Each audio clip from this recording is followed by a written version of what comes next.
Well, I first met Paul in a clothes shop in Old Compton Street in London, and I was buying something and he was buying something, and he said, "Oh, you're Lionel Blair, aren't you, on the Mike and Bernie Winter Show?" I said, "Yes." He said, I'm with a group called The Beatles." I said, "The what?" He said, "The Beatles." He said, "We're playing in Hamburg at the moment in Germany, which was the Star Club, which is where everybody played." And I would think that that must have been with Pete Best, was pre-Ringo. Anyway, so then their first record came out, and of course it was enormous. And the Mike and Bernie Winters show at that time, which was a big television comedy show, for our friends in America, it was like Wayne and Schuster and people like that would know. They were our star guests on one of the shows called Big Night Out. And then I was approached. They said, "We're going to make a movie of the Beatles." And I'd known Walter Shenson.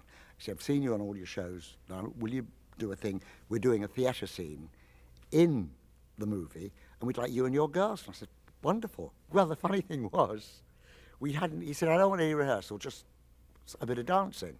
And then when we got to the studio, he said, "This is what we want you to dance to." And there was this bit of music, and my girls and I had done so many television shows together. I used to do three big shows a week. I said, "Do step number 12, step number 19, step number 14, or whatever."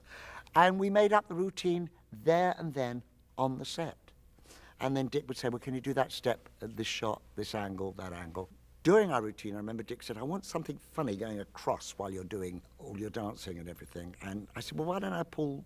And Paul said, "Oh, no, I don't want to do that." And what they did was, you know how sometimes in a movie you see like a running thing? Well, it was before computers, so we did it frame by frame. It was never put in the movie, but I remember it took about 3 hours to shoot. It was only one day's filming, but again, they were just wonderful. And between takes, Paul was over at a piano. He said, "I've got this tune going round in my head," and he was tinkling, and he wrote Yesterday. They kind of liked what we were, the older stars, or the people that had been on the box for a long time. They almost revered us. They were very polite to us and very nice to us and respected and had respect for us. I thought they were wonderful. I just thought they were wonderful.